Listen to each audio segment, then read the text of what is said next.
तो श्रुति कैंप, क्या नाम है कैंप का? श्रुति क्या? श्रुति। श्रुति का मतलब क्या है?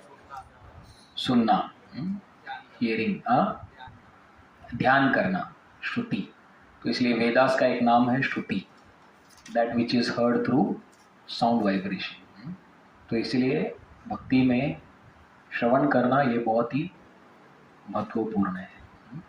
कोई भी चीज़ अगर हमें समझना है तो हियरिंग सबसे, ये जो कान है ये सबसे महत्वपूर्ण हमारा अंग है। इसलिए भक्ति की शुरुआत होती है श्रवण से। तो इसलिए हम लोग श्रवण करते हैं भगवान के बारे में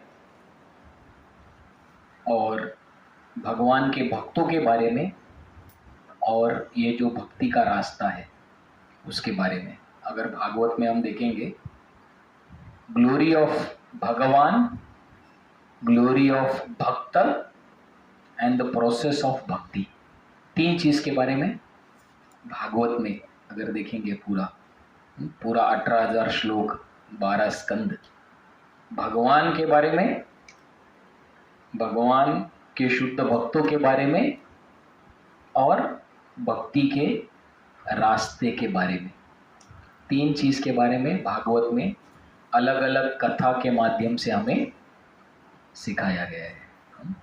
तो इसीलिए भगवान और भगवान के जो शुद्ध भक्त है ये दोनों अभिन्न है।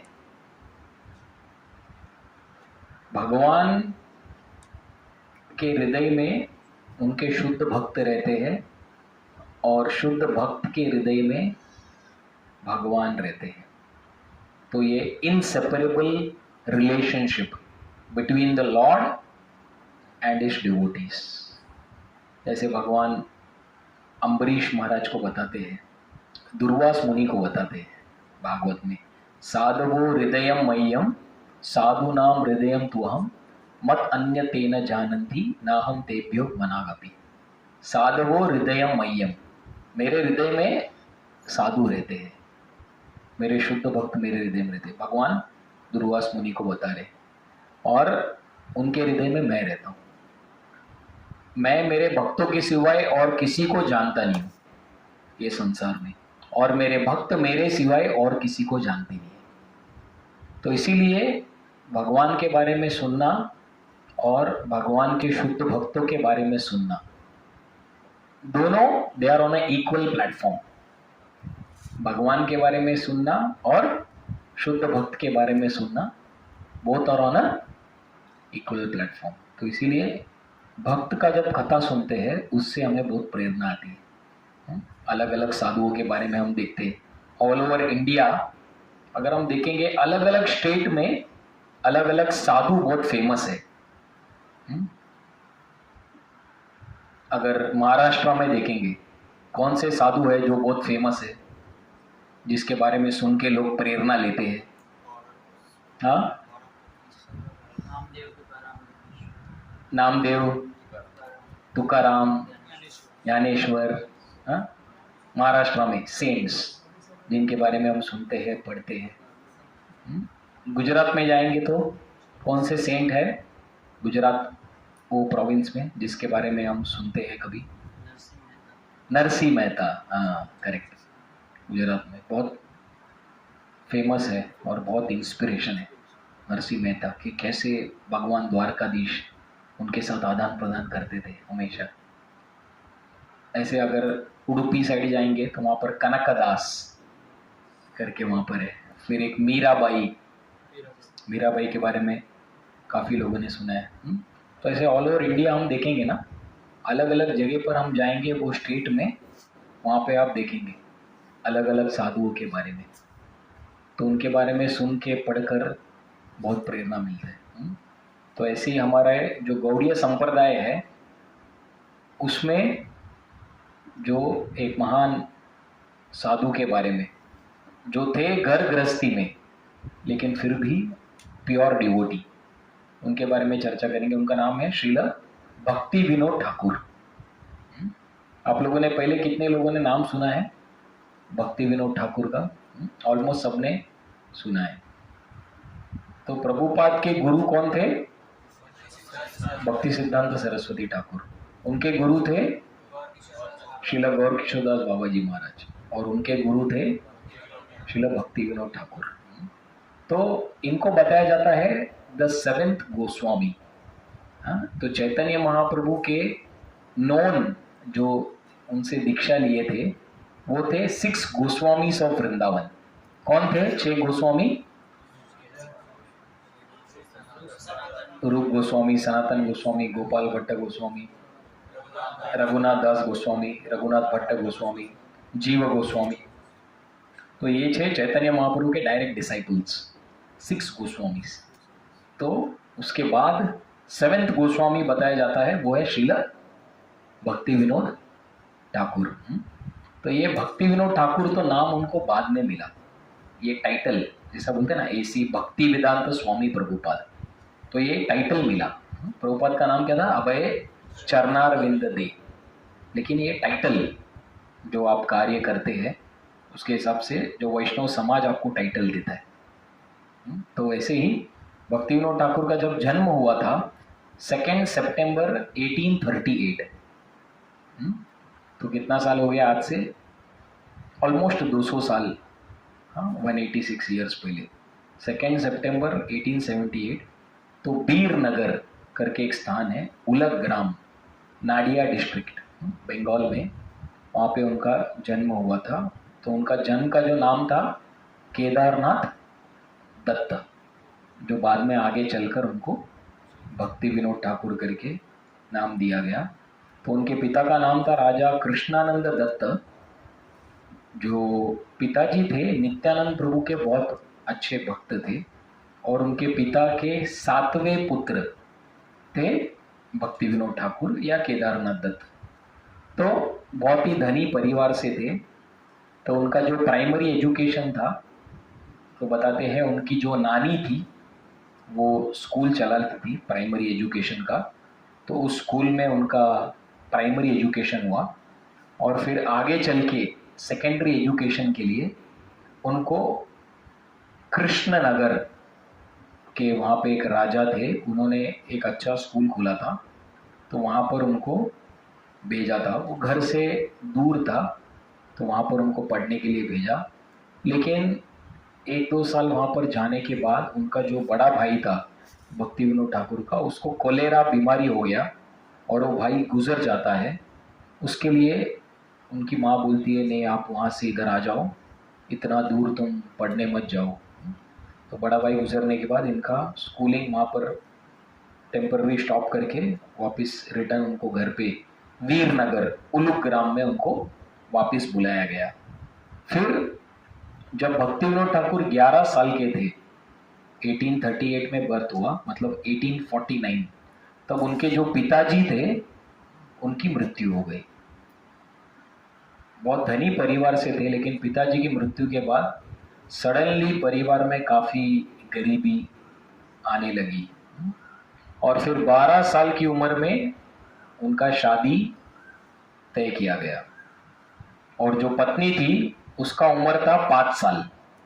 तो पहले कैसे था, कम उम्र में ही शादी फिक्स कर देते या शादी करा देते थे उस टाइम पे। तो इनका उम्र 12 साल और जिसके साथ शादी किया उसका 5 साल का उम्र। और फिर भक्ति विनोद ठाकुर के एक अंकल थे, उनका नाम था काशी प्रसाद घोष। तो वो बहुत ही उस समय पर अंग्रेज भारत के ऊपर राज कर रहे थे, और इंग्लिश का जो एजुकेशन था, ब्रिटिश एजुकेशन, बहुत ही प्रसिद्ध था। तो उनके अंकल ने बोला ये केदारनाथ दत्त भक्ति विनोद ठाकुर पढ़ाई में बहुत अच्छा है, लेकिन यहाँ पर गांव में उसको उतना क्वालिटी एजुकेशन नहीं मिल पाएगा, क्योंकि गांव में स्कूल वगैरह उतना अच्छा नहीं रहता है। तो इसीलिए वो बोलते हैं माता पिता से, पिता तो चले गए, माँ से बोलते कि मैं कलकत्ता में रहता हूँ, तो अगर इसको मैं कलकत्ता लेकर जाऊँगा सिटी में, तो इसको मैं अच्छे स्कूल में, ब्रिटिशर्स का जो स्कूल है एकदम अच्छा क्वालिटी, तो एजुकेशन में इसको लेकर जाऊँगा। तो माँ सोचती है अरे ऑलरेडी पति गुजर गए, एक बड़ा लड़का भी मर गया कोलेरा के वजह से, अभी इसको केदारनाथ को दूर भेजना तो इच्छा नहीं होता है उनकी माँ का। लेकिन उनके अंकल बार बार फोर्स करते, देखो अच्छा पढ़ाई करेगा तो अच्छा उसका जीवन सुधर जाएगा, आप लोग के लिए भी अच्छा रहेगा। तो चलो माँ बोलती है ठीक है, उनको भेज दो। तो भक्ति विनोद ठाकुर को उनके अंकल वीरनगर से, गांव से कलकत्ता शहर में पढ़ाई के लिए लेकर जाते हैं। और उनके जो अंकल होते हैं वो अपने आप में बहुत अच्छे राइटर रहते। तो उनके अंकल के घर पे बड़ा लाइब्रेरी है, उसमें सब तरीके का बुक्स है। और तो जब केदारनाथ दत्त 12 साल की उम्र में बड़ा लाइब्रेरी बुक्स देखते, तो एक एक किताब निकाल कर पढ़ना चालू करते। तो बहुत वोरेशियस रीडर और बहुत इंटेलिजेंट भी है, तो बहुत जल्दी चीज़ों को ग्रास्प करते थे वो। श्रुतिधर, श्रुतिधर मतलब एक बार सुन लिया पढ़ लिया, मतलब फोटोग्राफिक मेमोरी उसको बोलते हैं। हाँ, फोटोग्राफिक मेमोरी। पहले के लोगों का मेमोरी ऐसे हुआ करता था कि जितना पूरे कंप्यूटर के 1 TB में नहीं आएगा, उससे ज़्यादा उतना उनके इंटेलिजेंस में आ सकता है।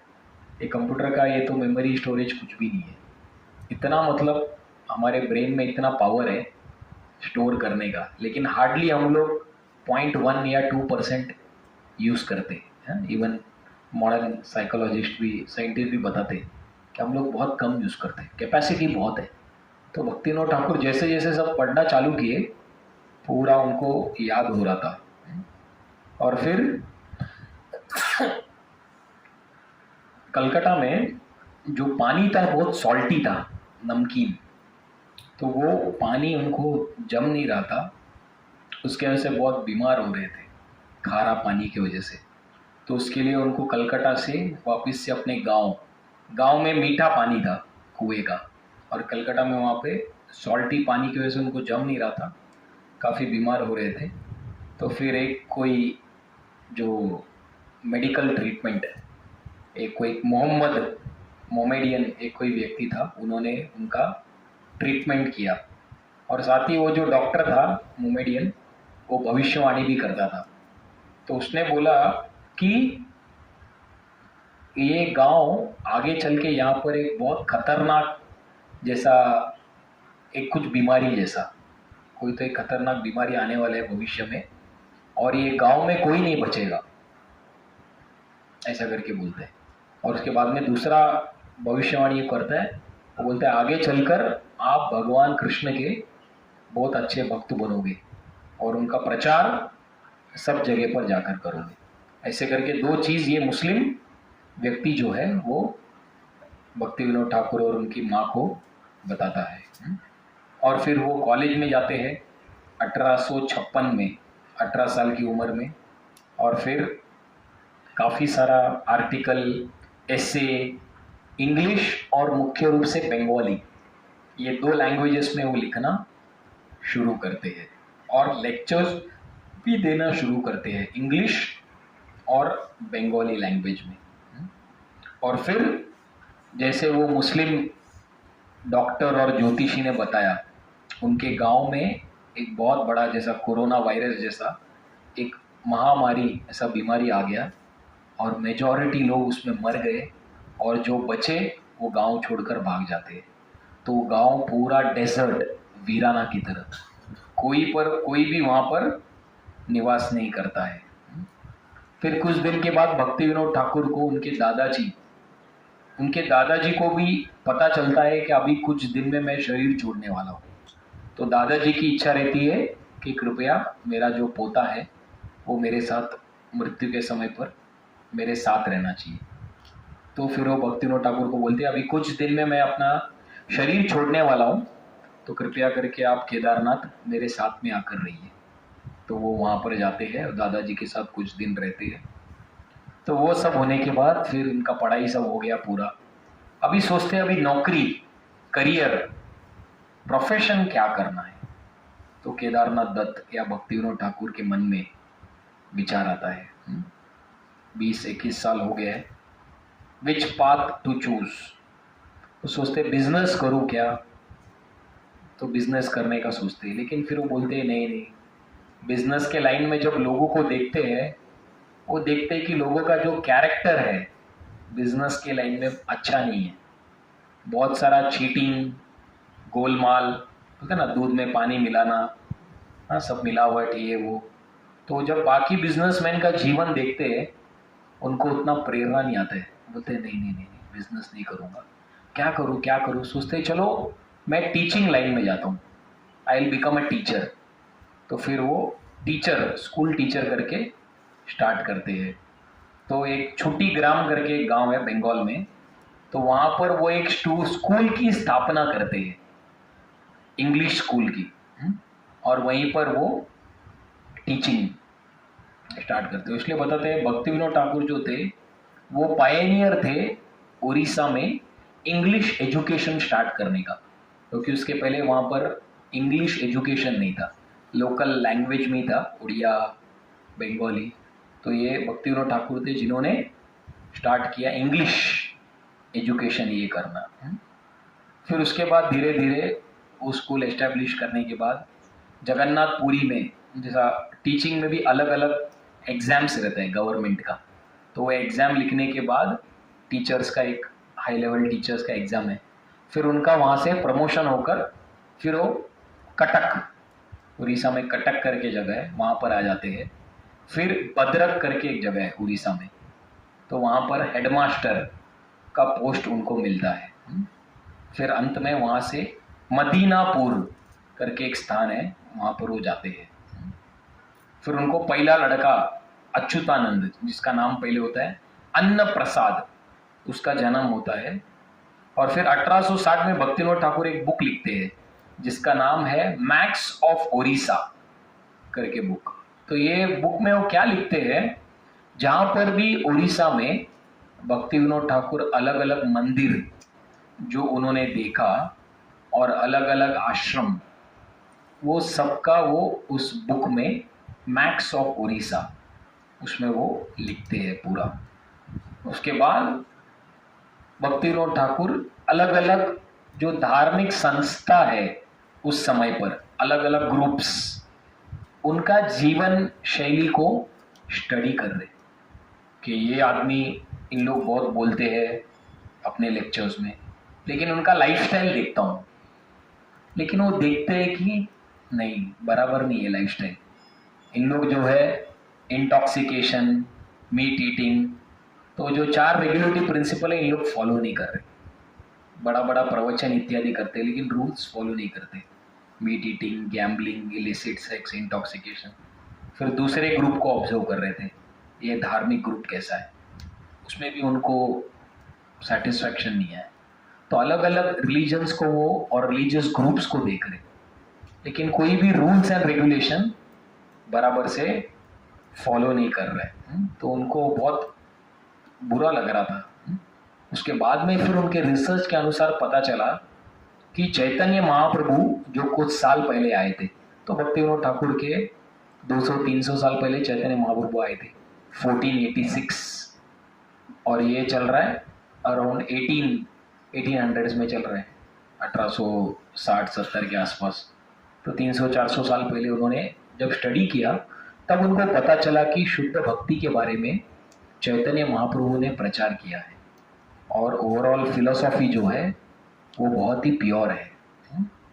लेकिन वो बोल रहे थे मुझे चैतन्य महाप्रभु के बारे में और जानना है, लेकिन एक चैतन्य चरितामृत का एक कॉपी नहीं मिल रहा है। तो वो बहुत दुखी हो गया थे, अरे मुझे महाप्रभु के बारे में जानना है, अभी मुझे प्रेरणा मिल रहा है कि चैतन्य महाप्रभु ने जो भक्ति का प्रचार किया वो बहुत प्योर है, और उसमें स्टैंडर्ड्स भी बहुत प्योरली फॉलो किया था वो लोगों ने, ऐसे करके उन्होंने पढ़ा। तो उनको ये गौड़ीय लाइन के लोगों को देखना है कि इन लोग रूल्स बराबर फॉलो करते हैं क्या, कि इन लोग भी बड़ी बड़ी बात करते हैं दूसरे की तरह लेकिन रूल्स में ढीला है। तो लेकिन कहीं पर भी एक चैतन्य चरितामृत का कॉपी उनको मिल नहीं रहा था, तो अलग अलग जगह पर ढूंढ रहे थे। तो उसी बीच में उनको लगा कि चलो अभी एजुकेशन, काफ़ी टाइम में एजुकेशन फील्ड हो गया है, अभी थोड़ा लाइन चेंज करते। फिर वो जो मैजिस्ट्रेट, लीगल लाइन में डिप्यूटी मैजिस्ट्रेट, वो पोस्ट में चले गए बंगाल गवर्नमेंट के अंडर में, तो वो लाइन में चालू हो गया। और फिर ढूंढते ढूंढते एक दिन उनके हाथ में चैतन्य चरितामृत का कॉपी मिल जाता है। वो बहुत संतुष्ट हो जाते हैं। चैतन्य चरितामृत और श्रीमद् भागवत, दिन रात बैठकर चैतन्य चरितामृत और श्रीमद् भागवतम पढ़ना शुरू करते हैं। और पढ़ने के बाद पूरी तरीके से वो कन्विंस हो जाते हैं कि चैतन्य महाप्रभु का जो शिक्षा जो उन्होंने दिया है ये सबसे अल्टीमेट है, इससे बढ़कर और कुछ भी नहीं है ये संसार में। तो वो सोचते हैं कि चलो अभी मैं जो है और चैतन्य महाप्रभु के शिक्षाओं के बारे में पढ़ना शुरू करूँगा करके वो पूरी तरीके से फोकस में रहते हैं। तो अभी वो फिर मैजिस्ट्रेट का कार्य कर रहे, डिस्ट्रिक्ट मैजिस्ट्रेट का, और साथ ही साथ उनका पढ़ाई इत्यादि चल ही रहा है।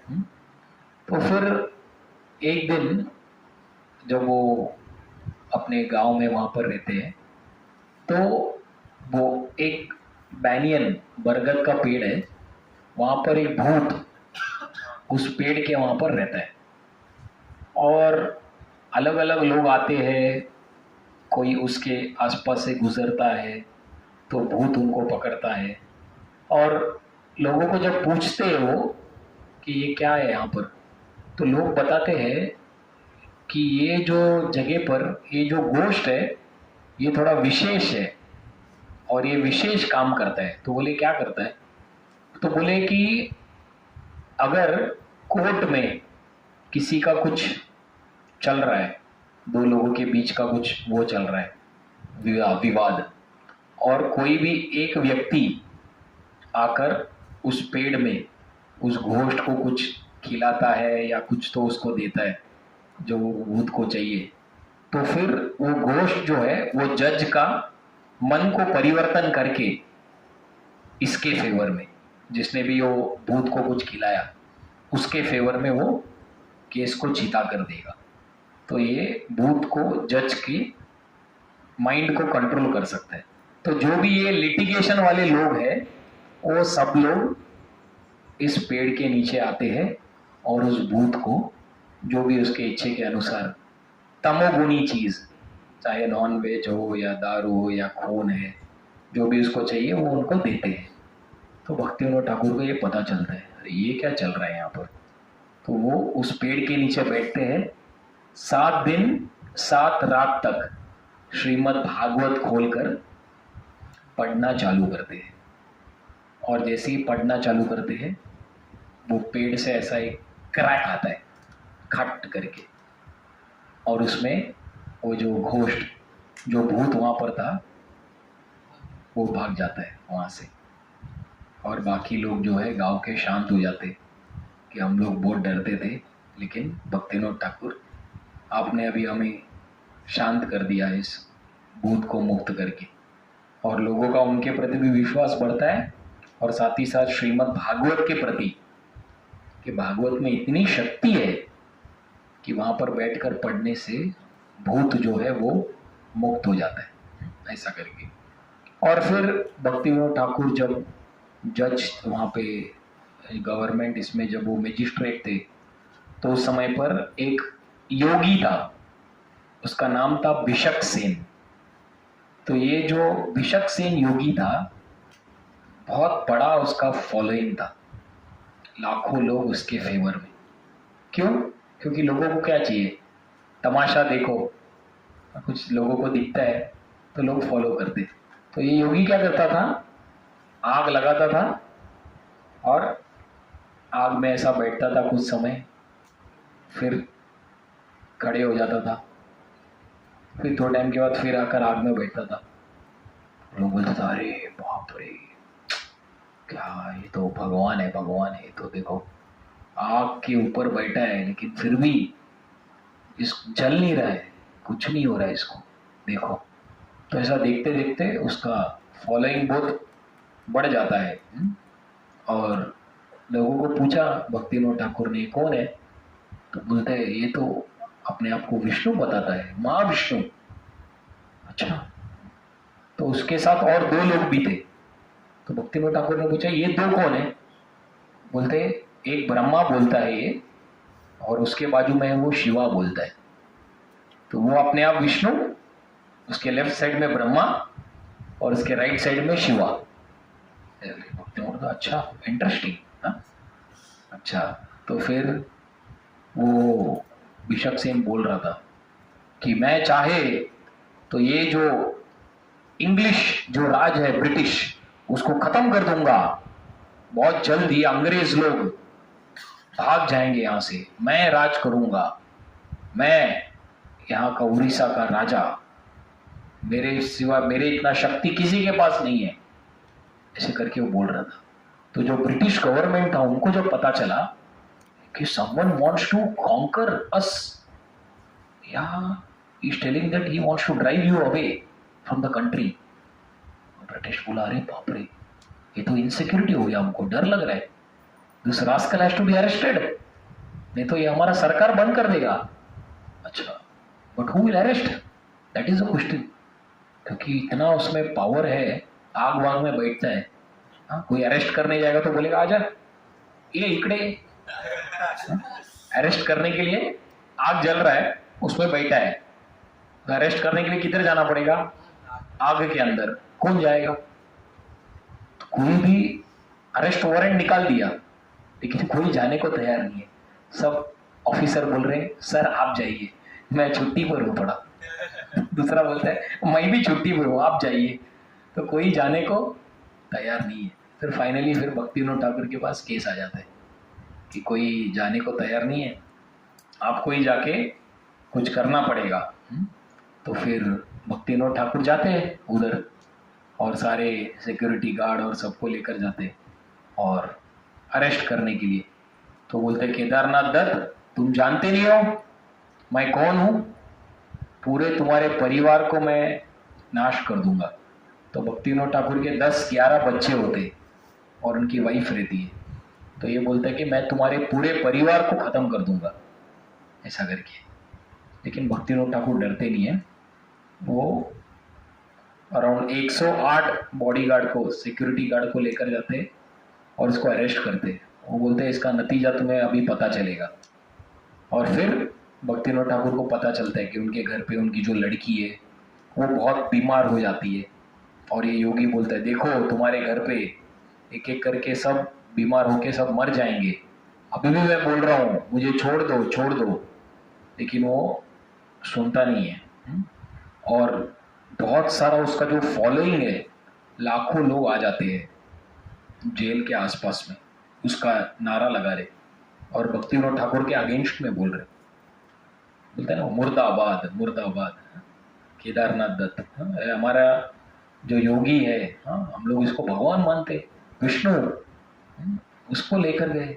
तो लोग सब आकर उधर अगेंस्ट में इनको रिहा करो, इनको रिहा करो करके ऐसा बोलते हैं। लेकिन भक्तिविनोद ठाकुर बोलते नहीं। और गवर्नमेंट भी इसको पैसे देते थे उस समय पर, बोलते ये विष्णु बोल रहा है तो इसको मंदिर बनाने के लिए गवर्नमेंट से पैसा ये मांगता था और लोग पैसा देते थे इसको। और फिर बोलता था मैं विष्णु हूँ कृष्ण हूँ, तो रासलीला करना है तो लड़कियों को भी भेजो। तो लड़कियां भी लड़कियों को भी भेजते थे इसके पास, बोलते मैं रासलीला करता हूँ, मैं कृष्ण हूँ। तो पैसा और लड़की दोनों इसके पास जाते थे। तो ये सब भक्तिविनोद ठाकुर को बहुत खराब लग रहा था बिशप सेन का। और फिर बाद में भक्तिविनोद ठाकुर को ये बताता है कि ये जो व्यक्ति है इसका पावर इसके बाल में है, जो इसकी जटा है इसमें इसका पावर है। तो अच्छा चलो कैंची लेकर आओ। तो कैंची लेकर आते हैं और इसका जो बाल है, तो मत काटो मेरे बाल को, बोलते नहीं, बहुत रोकने का ट्राई करते, लेकिन पूरा उसके बाल को ब्रह्मचारी स्टाइल पूरा शेवन हेड कर दिया। और जैसे ही उसके बाल को काट दिया वो पूरा ऐसा उधर ही बेहोश हो जाता है। उसका पूरा पावर उसके बाल के अंदर था, कुछ तो एक स्पेशल पावर, वहीं पर वो पूरा डाउन हो जाता है। फिर उसके बाद पूरा ऐसे जैसा शेर चूहा बन जाता है ना, ऐसा पूरी तरीके से हो जाता है, क्योंकि उसका पूरा पावर उधर था। और फिर कुछ दिन के बाद वो जहर खाकर जेल में मर जाता है। तो इस तरीके से जो भिषक सेन था उसका भी स्टोरी बुरी तरीके से एंड हो जाता है। उसके बाद फिर भक्ति विनोद ठाकुर जो थे वो 1874 से लेकर 1893 तक बहुत सारा बुक्स लिखना, तो बोलते हैं मोर देन अराउंड 100 बुक्स उनका जो मेन कंट्रीब्यूशन था, हम सोच नहीं सकते। इतनी सारी किताबें जो भक्ति से संबंधित उन्होंने लिख के रखा। चैतन्य शिक्षामृत, भगवत गीता के ऊपर एक कमेंट्री रसिक रंजन, जैव धर्म, तत्व विवेक, माधुर्य कादम्बिनी, हरिनाम चिंतामणि, भजन रहस्य। तो ऐसे बहुत सारा किताब भक्ति विनोद ठाकुर ने, हर रोज रात को 8 बजे सोते थे, 10 बजे उठते थे और 10 बजे से 4 बजे तक वो डेली किताब लिखते थे। हाँ, तो हम सोच सकते हैं 10 to 4 उनका मेनली जो राइटिंग टाइम था वो टाइम था। तो उनका स्केड्यूल अगर हम देखेंगे तो रात को 8 बजे सो जाते थे, सुबह 4 बजे उठते थे, 10 से 4 तक राइटिंग करते थे। 8 to 10 सोते थे रात को, 10 से 4 राइटिंग करते थे। फिर 4 बजे से लेकर मुंह हाथ पैर धोकर हरे कृष्ण महामंत्र जप करना शुरू करते थे। तो 7 साढ़े 7 बजे तक अपना 64 माला डेली वो जप करते थे। उसके बाद फिर 7:30 से 8 बजे तक लेटर इत्यादि लिखते थे। फिर गेस्ट को मिलते थे 8:30 से 9:30 बजे तक। फिर उसके बाद स्नान वान करके 9:55 को कोर्ट जाते थे। 10 बजे से 1 बजे तक कोर्ट में रहते थे। फिर वापस 1 से 2 घर पे आकर लंच करते थे। फिर वापस 2 से 5 वापस कोर्ट में जाते थे। तो बताते थे जो बाकी के जज लोग जो दिन में 5-6 केस सॉल्व करते थे और ये दिन में 150 केस सॉल्व करते थे। तो इसलिए जो ब्रिटिशर्स थे उनका भक्ति विनोद ठाकुर के ऊपर विश्वास इतना था कि ये व्यक्ति दिन में 150 केस, बिकॉज वो बोलते थे कि मैं कृष्ण से कनेक्टेड हूं स्ट्रांगली। तो परमात्मा मुझे बता देते थे ये दोनों में who is right and who is wrong, तो मैं उसके हिसाब से डिसीजन देता था। बाकी लोग बोलते थे अरे इतना जल्दी आप कैसे रिजॉल्व कर रहे, क्योंकि ये भी राइट लगता है, ये भी राइट लगता है, लेकिन उनको क्लियर पता था और वही सही निकलता था। जो कल्प्रिट है उसको पनिशमेंट मिलता था और जो इनोसेंट है उसको जस्टिस मिलता था। तो इसलिए गवर्नमेंट ने उनके लिए ट्रेन चालू किया, उनके घर से पटरी डालकर, जैसा आजकल कोई कंपनी फैसिलिटी देती है कार का, उनके लिए कार नहीं, गवर्नमेंट ने ट्रेन चालू किया। आज भी अगर हम मायापुर जाएंगे तो वहाँ पर उनके घर के सामने अगर देखेंगे तो ट्रेन का पूरा ट्रैक है अभी भी।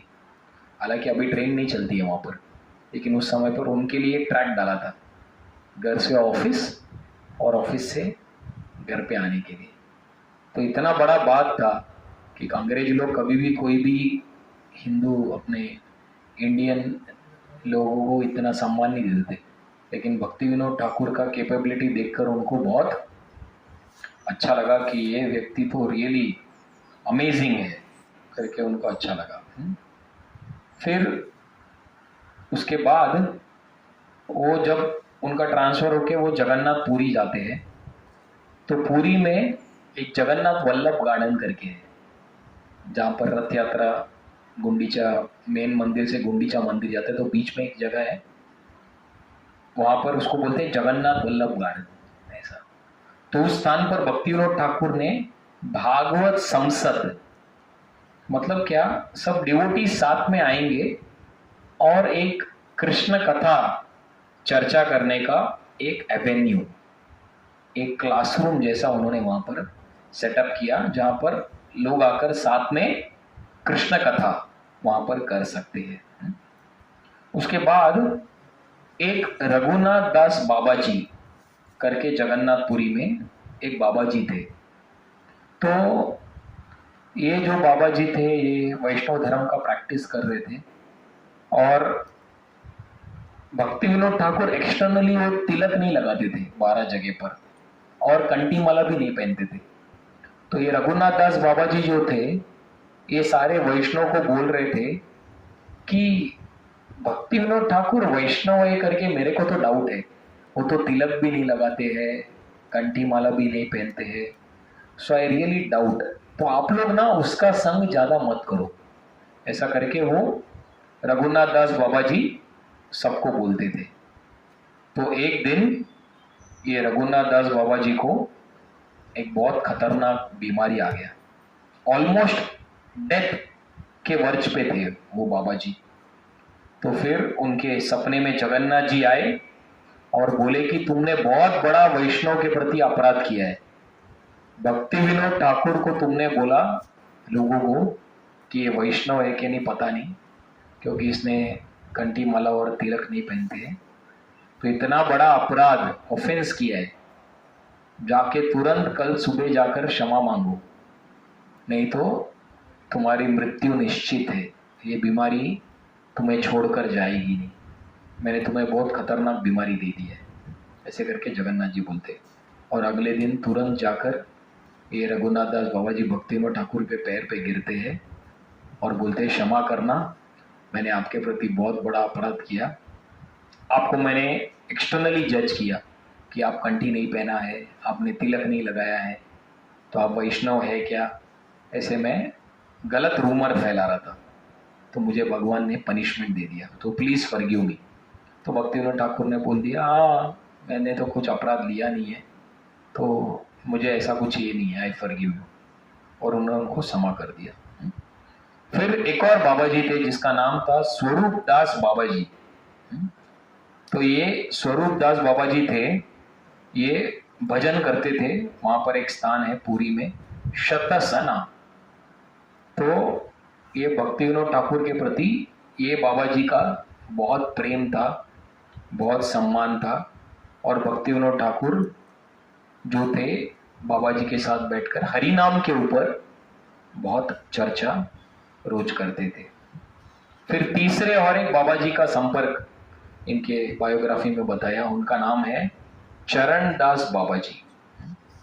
तो ये जो चरण दास बाबा जी थे ये जो थे बहुत सारा बोगस किताबों को प्रिंट करते थे, और ये जो थे ये प्रचार करते थे कि हर एक व्यक्ति को हरे कृष्ण महामंत्र जपना चाहिए, लेकिन कीर्तन के समय महामंत्र का कीर्तन नहीं करना है।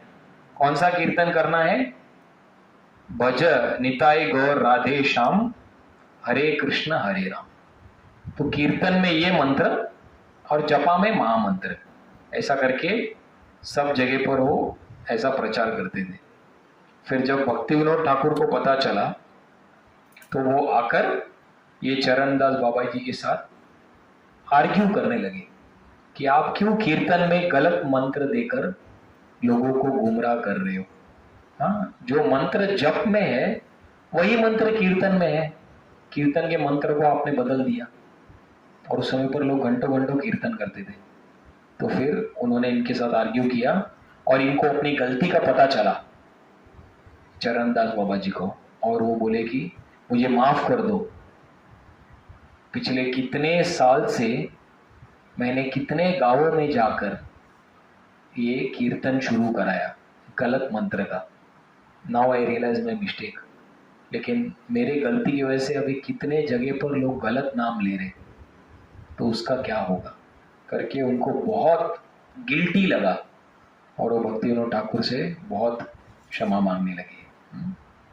उसके बाद फिर भक्ति विनोद ठाकुर जो जगन्नाथ का जो मुख्य मंदिर है पुरी में, उस मंदिर से जब हम बाहर निकलते हैं दर्शन लेकर, तो वहां पर चैतन्य महाप्रभु का लोटस फीट इंस्टॉल किया है। तो वहां पर भक्ति विनोद ठाकुर ने डेली भागवतम के ऊपर डिस्कोर्स होना चाहिए करके वहां पर चालू किया। जो भी मंदिर से बाहर आएगा वहां पर महाप्रभु के लोटस फीट के वहां पर डेली भागवतम का कथा होना चाहिए। ऐसे करके उन्होंने वहां पर चालू किया।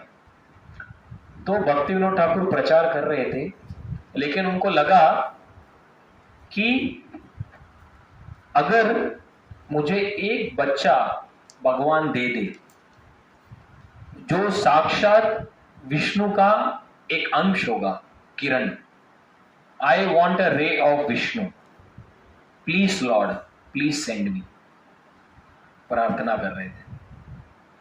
और फिर भक्ति सिद्धांत सरस्वती ठाकुर का जन्म होता है, जिनका नाम होता है बिमल प्रसाद। तो रथ यात्रा जो निकलती है तो दो मंदिर के बीच में उनका घर है। तो एक दिन रथ जो है उनके घर के सामने रुक जाती है और जगन्नाथ का रथ आगे नहीं हिलता है। अरे रथ आगे नहीं हिल रहा है, क्या हो गया? कोई बोलता है अरे किसी के लिए तो भगवान रुके, कौन हो सकता है? तो लोग बोलते हैं अरे भक्ति विनोद ठाकुर आपका जो बच्चा है ना, शायद उसके लिए रुके, लेके आओ बिमल प्रसाद को। तो बिमल प्रसाद को लेकर आते हैं रथ के सामने।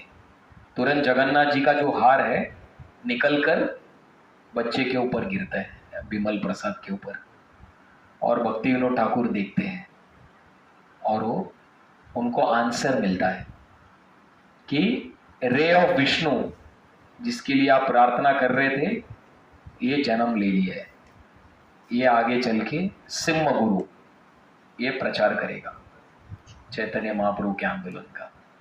तो इस प्रकार से रे ऑफ विष्णु भक्ति सिद्धांत सरस्वती ठाकुर का जन्म होता है भक्ति विनोद ठाकुर को 1874 माघ महीने में, जनवरी फरवरी के दिन समय पर।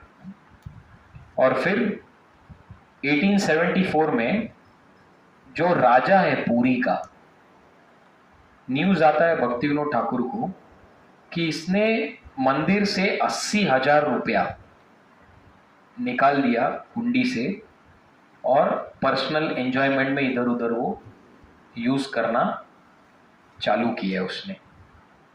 तो भक्ति विनोद ठाकुर को पता चला तो उसने राजा को बोला कि आपको जगन्नाथ जी को डेली 56 भोग खिलाना है आपके पर्सनल फंड से। तो उसने चालू किया क्योंकि कोर्ट से ऑर्डर आ गया था, तो रोज उसमें से खर्चा कर रहा था। तो उसको बुरा लग रहा था, अरे यार 80,000 रुपया कुछ और काम के लिए निकाला और एवरीडे 56 आइटम मुझे खिलाने बोल रहे हैं, तो बहुत खर्चा हो रहा है मेरा, ये केदारनाथ दत्त को बहुत डेंजर है, तो मैं कुछ तो करके इसको मार डालने का प्लानिंग करता हूँ। तो ये क्या करता है, तांत्रिक लोग को बुलाता है राजा और यज्ञ कराता है। बोलता है यज्ञ में ऐसा कुछ करो कि भक्ति विनोद ठाकुर मर जाए। तो सारे तांत्रिक लोग आते हैं और उधर आहुति देना चालू करते हैं उनको मारने के लिए।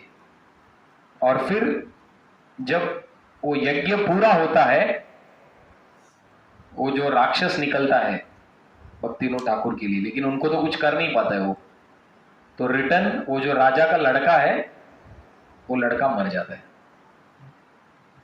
और राजा को समाचार मिलती है आहुति के बाद, आप मारने वाले थे भक्ति विनोद ठाकुर को, उनको कुछ हुआ नहीं, तुम्हारे घर पे मृत्यु हो गई तुम्हारे लड़के का।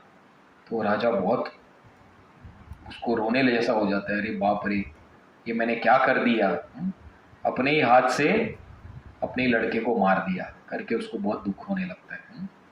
फिर उसके बाद जो है भक्ति विनोद ठाकुर दो विशेष किताब लिखते हैं, एक है कृष्ण संहिता और एक है कल्याण कल्पतरु करके, ये दो किताब है। ये बहुत विशेष किताब है कि जिस हिसाब से उन्होंने इसमें कृष्ण भगवान का जो वर्णन किया था वो बहुत ही विशेष है कि बहुत सारे ब्रिटिशर्स लोग भी जो उस चीज को पढ़ते हैं उस समय पर, उन लोग भी बहुत प्रभावित हो जाते हैं कि कृष्ण के बारे में इतना क्लियर वर्णन ऑथेंटिक आज तक हमने कभी भी सुना नहीं।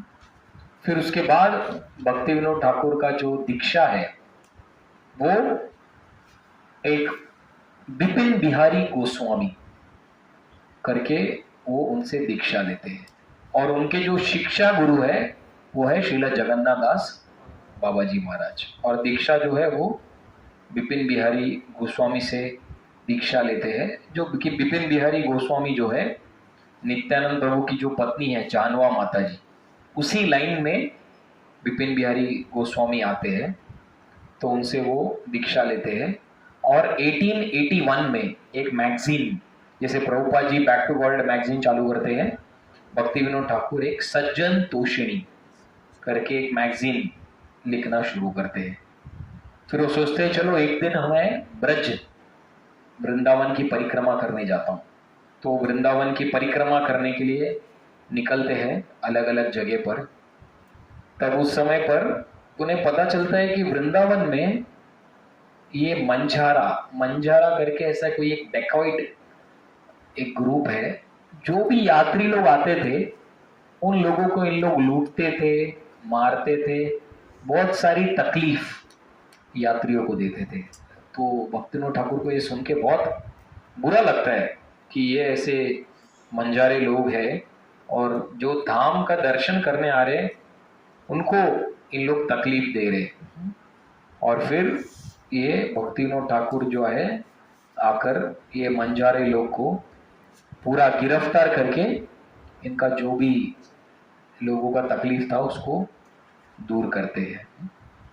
और फिर कलकत्ता में वो जाते हैं और कलकत्ता में एक जगह पर बिदान पार्क करके एक जगह है, तो वहाँ पर भक्तिविनोद ठाकुर एक घर खरीदते हैं, उसको बोलते हैं भक्ति भवन। और उस घर में श्री राधा गिरिधारी जी उसकी मूर्ति को वो प्रतिष्ठा करते हैं और ये स्थान पर उनकी पूजा करते हैं। तो भक्तिविनोद ठाकुर के टाइम पे एक व्यक्ति थे जिसका नाम था बंकिम चंद्र चैटर्जी करके एक लेखक कवि एक पोएट थे वहाँ पर, तो वहाँ पर रहते थे। और बंकिम चंद्र चैटर्जी ने एक किताब लिखा, उसका टाइटल था कृष्णा। तो भक्तिविनोद ठाकुर ने किताब पढ़ा और देखा तो बंकिम चंद्र चैटर्जी ने Krishna is a ordinary person, एक साधारण व्यक्ति है करके वो किताब में मेंशन किया है। और एकदम कृष्ण को चीपली ऐसे करके पूरा उसमें बताया है। वो थोड़ा गुण है ऑर्डिनरी पर्सन। तो भक्तिविनोद ठाकुर को बहुत बुरा लगता है और वो जाके 1-on-1 आर्ग्यूमेंट करते हैं बंकिम चंद्र चैटर्जी के साथ, और आर्ग्यू करने के बाद उनको हरा देते हैं और उनको अपनी गलती का एहसास हो जाता है। और फिर भक्तिविनोद ठाकुर जो है भगवत गीता रसिक रंजन कमेंट्री भगवत गीता के ऊपर लिखते हैं, और उसमें विश्वनाथ चक्रवर्ती ठाकुर ने जो भगवत गीता पे कमेंट्री लिखा है जिसका नाम है सारार्थ वर्षिणी, उस कमेंट्री को भी वो रेफर करते हैं। तो भक्तिविनोद ठाकुर ने जो किताबें लिखी है, सोचिए 11 बच्चे के साथ, जज होने के साथ, 64 माला करने के साथ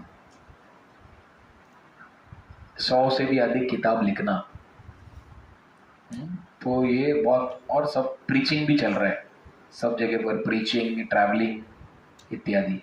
और एक और विशेष चीज भक्तिविनोद ठाकुर ने किया वो है चैतन्य महाप्रभु का जन्म स्थान किधर है उसको लेकर बहुत बड़ा एक कंफ्यूजन था। कोई बोल रहा है गंगा के ईस्टर्न साइड में है, कोई बोल रहा है गंगा के वेस्टर्न साइड में है। सब लोग अपना अपना बता रहे, क्योंकि पता है जो भी जगह को चैतन्य महाप्रभु का जन्म स्थान बोलेंगे उधर पैसा बहुत आएगा। तो कोई बोल रहा है ये चैतन्य महाप्रभु का जन्म स्थान है, लोग आएंगे, डोनेशन मिलेगा। कोई बोल रहा है वो साइड में है। तो भक्तिविनोद ठाकुर ने रिसर्च करना शुरू किया, सब मैप्स लेके आकर। फिर उनको एक जगह ऐसा लगता है एक्चुअली ये स्थान है, फिर भी कंफर्म करना चाहते हैं क्या करें। तो एक दिन अपने घर में जब बैठते हैं, घर से उनको एक लाइट दिखता है एक स्थान पर। अरे ये तो वही स्थान है जहां पर मुझे लग रहा था कि महाप्रभु का जन्म स्थान है, लाइट भी वहीं पर दिख रहा है, मे भी महाप्रभु का इंडिकेशन है, चलो वहां पर चलते हैं। तो उस स्थान पर वो जाते हैं और देखते हैं सब जगह पर तुलसी, अरे ये तो थर्ड इंडिकेशन हो गया। एक तो मैप्स को स्टडी किया, दूसरा लाइट आया, तीसरा तुलसी। चलो एक और फाइनल इंडिकेशन मिल गया, तो ये चैप्टर को यहीं पर क्लोज कर देते।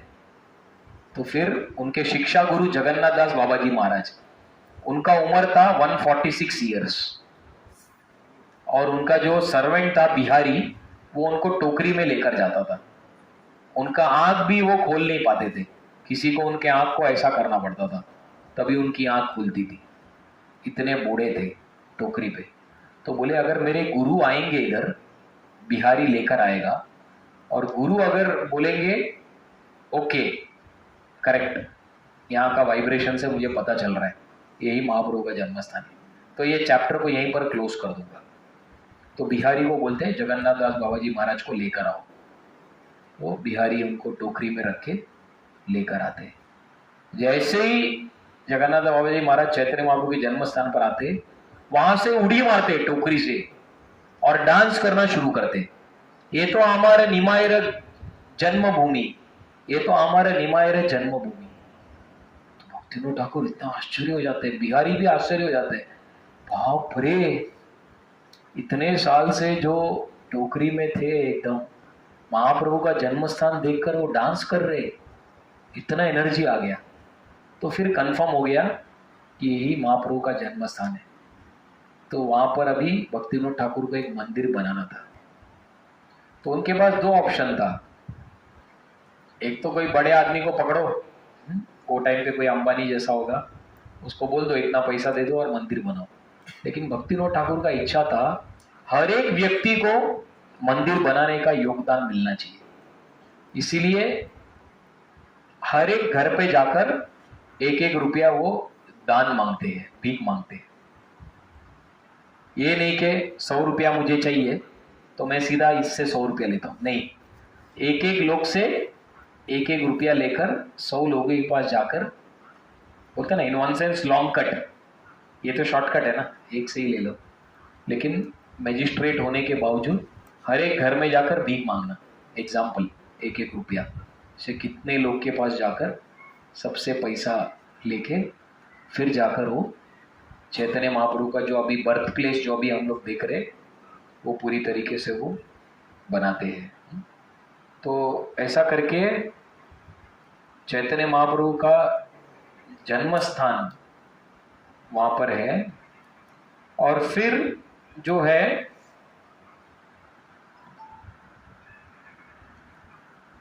गंगा नदी के उस पार, तो अभी हम अगर मायापुर जाएंगे तो वहाँ पर एक स्वरूपगंज करके एक जगह है, तो वहाँ पर भक्तिविनोद ठाकुर का घर है, उसका नाम है स्वानंद सुखदा कुंज करके स्थान है, जहाँ पर भक्तिविनोद ठाकुर का घर वहाँ पर है। और वहाँ पर नित्यानंद प्रभु ने उस स्थान पर Namhatta, market place of the holy name, वहां पर शुरू किया था। तो उसी स्थान पर भक्तिविनोद ठाकुर का भी वहीं पर घर है, जहाँ पर स्वानंद सुखजा कुंज, और भक्तिविनोद ठाकुर वहीं पर उस स्थान पर वो निवास करते थे और अपना भजन वहाँ पर वो करते थे। और भक्तिविनोद ठाकुर ने बहुत सारे जगह पर नामहट्टा, नामहट्टा मतलब ऐसे छोटा छोटा सेंटर जैसा उन्होंने चालू किया।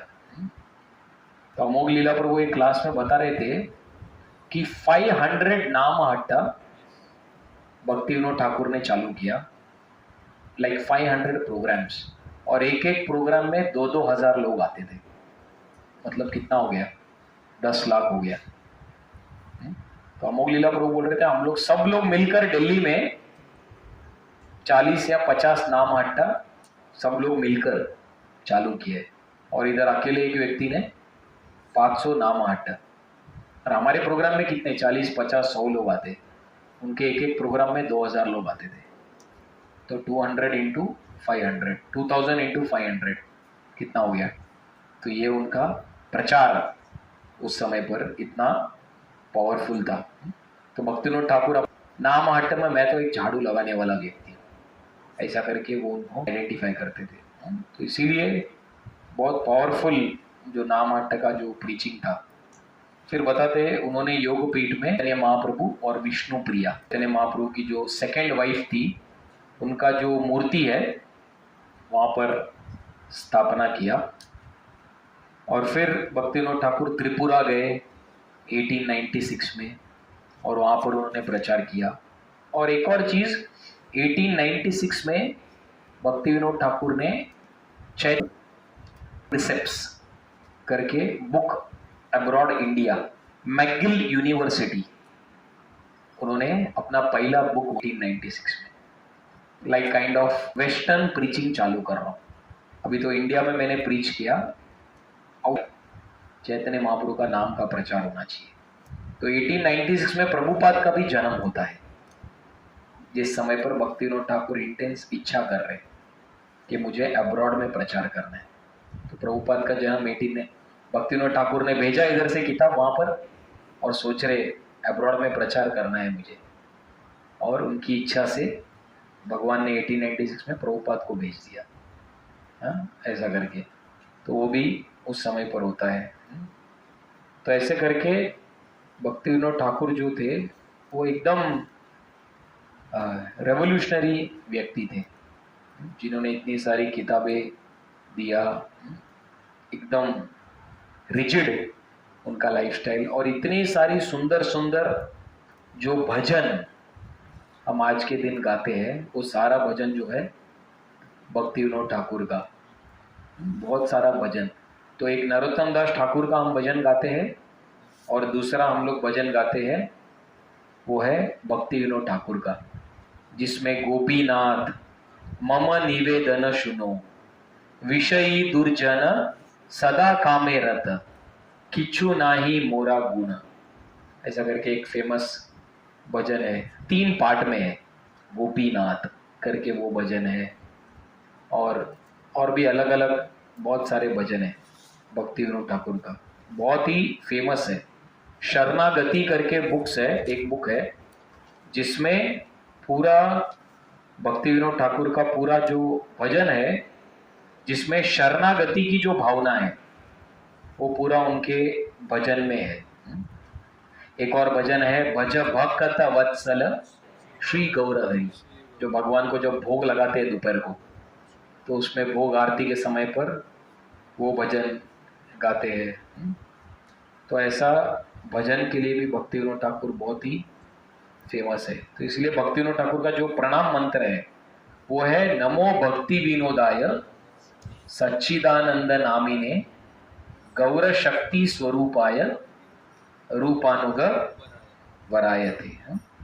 नमो भक्ति विनोदाय, सच्चिदानंद भक्ति विनोद ठाकुर करके बोलते हैं। नमो भक्ति विनोदाय सच्चिदानंद नामिने गौर शक्ति स्वरूपाय, जिनके पास पूरा गौर शक्ति रूपानुग वरायते, और जो रूप गोस्वामी के इसमें थे।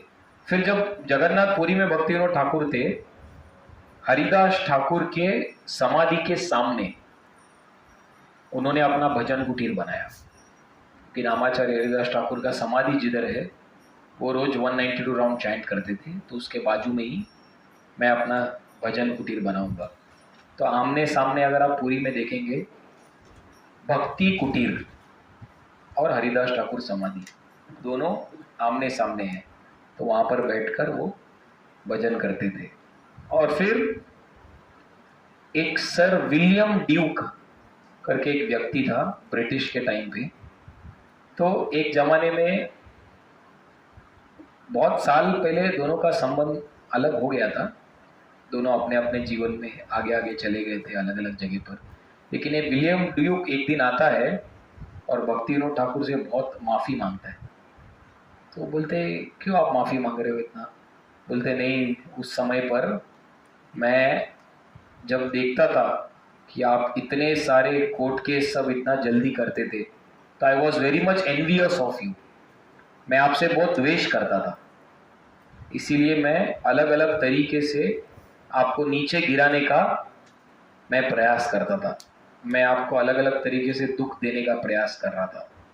तो इसीलिए मुझे आज वो जो मैंने गलती किया उसका मुझे बहुत अफसोस हो रहा है। So please forgive me, please forgive me. तो मैं मरने के पहले आपसे माफ़ी मांगना चाहता हूँ। भक्तिविनोद ठाकुर बहुत दिन पहले हो गया ये सब, मुझे तो कुछ याद भी नहीं है। मैं अभी रिटायर हो गया, आप भी सर अभी रिटायर हो गए, लेकिन फिर भी वो विलियम ड्यूक आकर भक्तिविनोद ठाकुर से बहुत माफ़ी मांग रहा था। फिर 1908 में भक्तिविनोद ठाकुर ने संन्यास लिया, और फिर संन्यास लेने के बाद वो जो थे फिर भी किताब लिखते थे, और 1910 में वो पूरी तरीके से अपने आप को एक कमरे में बंद करके अपना जो चैंटिंग, उसमें पूरी तरीके से एक समाधि स्टेट में चले गए 1910 में। और 23 जून 1914 गदाधर पंडित का जो डिसअपियरेंस डे था, उस दिन भक्तिविनोद ठाकुर जो है इस भौतिक जगत से वो चले जाते हैं। और उनका जो समाधि है, उनका समाधि जो है वो चैतन्य महाप्रभु का जो जन्म स्थान है मायापुर, वहाँ पर उनका समाधि आज भी उपस्थित है, क्योंकि महाप्रभु का जन्म स्थान उन्होंने प्रकट किया। तो आज भी भक्तिविनोद ठाकुर का जो समाधि है वो चैतन्य महाप्रभु के बर्थ प्लेस में, उसके एंट्रेंस में भक्तिविनोद ठाकुर का समाधि है। सो इस तरीके से भक्तिविनोद ठाकुर जो थे वो बहुत ही पावरफुल आचार्य थे, और बहुत ही उनका जो आध्यात्मिक जगत में कमल मंजरी, उनका जो स्पिरिचुअल फॉर्म था वो था कमल मंजरी। जैसे राधा और कृष्ण हैं, उनके असिस्टेंट्स है अष्ट सखी, और अष्ट सखियों को जो असिस्ट करते हैं वो है मंजरी। तो इनका जो स्पिरिचुअल फॉर्म था वो थे कमल मंजरी, जो ललिता सखी को असिस्ट करते हैं। तो ऐसे ये जो सारे आचार्य है, ये कोई साधारण व्यक्ति नहीं है। ये सब लोग जो है गोलोक वृंदावन से आए हैं, अलग अलग सखी और मंजरी वो मेल बॉडीज में आकर हम लोगों को रास्ता दिखाने के लिए आए हैं कि कैसे हम लोग राधा कृष्ण तक पहुंच सकते हैं। What is the shortest route, shortcut route क्या है, वो हमको सिखाने के लिए वो आते हैं। तो इसीलिए हमारा सौभाग्य है कि ऐसे महान आचार्य का हमें संग मिलता है। और उनके बारे में सुनने से, उनके बारे में पढ़ने से, उनकी जो किताबें हैं उसके बारे में पढ़ने से हमें और पता चलता है। जैसे प्रभुपाद बोलते थे, if you want to know me read my books. तो उसी तरह से जब प्रभुपाद का किताब अगर हम अच्छे से पढ़ लेते हैं तो फिर आचार्यास का किताब भी हम पढ़ सकते हैं। जो भक्तिविनोद ठाकुर ने जो भी किताबें 80-100 बुक्स, तो उससे पता चलेगा Bhaktivinoda Thakur as a person कौन थे, क्या था उनका कॉन्ट्रीब्यूशन। जब तक किताब नहीं पढ़ेंगे तब तक हमें पता नहीं चलेगा। सुनकर थोड़ा हमें मालूम पड़ता है, लेकिन एक व्यक्ति का जो मेन ये है उनका हार्ट उनके बुक्स में उन्होंने दिया है। तो सुंदर सुंदर किताबें उन्होंने हमें भक्ति के बारे में, जैसे मैंने बताया हरिनाम चिंतामणि, भजन रहस्य, और जो जैव धर्म, चैतन्य शिक्षामृत, ऐसे अलग अलग तत्व विवेक, फिर भगवत गीता पे कमेंट्री है, रसिक रंजन कमेंट्री, ऐसे बहुत सारी किताबें उन्होंने लिख के रखी है। प्लस बहुत सारा सुंदर भजन उन्होंने देकर रखा है। तो किताब पहला भजन अगर पढ़ेंगे तो उसमें उनका जो मूड है उसके बारे में पता चलेगा। कितना शरणागति का जो भजन उन्होंने दिया है, कैसे हम भगवान के प्रति शरणागति अपना व्यक्त कर सकते। तो भजन के माध्यम से भी उनका एक पर्सनालिटी के बारे में हमें पता चलता है कि कितना डिवोशनल उनका मूड था। फिर उनकी किताबों के माध्यम से पता चलेगा कि कितने बड़े स्कॉलर। तो हम सोच नहीं सकते कि कैसे एक गृहस्थ जीवन में रहते हुए 11 बच्चे को जन्म देकर इतना सारा भौतिक रिस्पॉन्सिबिलिटी के साथ इतनी सारी किताबें लिखना, रोज 64 माला जप करना, तो ओवरऑल एक बहुत बड़ा उन्होंने एक लेगेसी छोड़कर गए, जिसको हम देखकर हम प्रेरणा प्राप्त कर सकते कि ये व्यक्ति 11 बच्चों के साथ कोर्ट में जज रहकर 64 माला जप करते हुए अगर इतनी सारी किताबें लिखकर इतना प्रचार सब जगह पर कर सकते, तो हम लोग अपने लेवल पे क्या नहीं कर सकते। तो ऐसा ही इंस्पिरेशन हमें मिलता है। जय श्रील भक्तिविनोद ठाकुर की, श्रील प्रभुपाद की। हरे कृष्ण।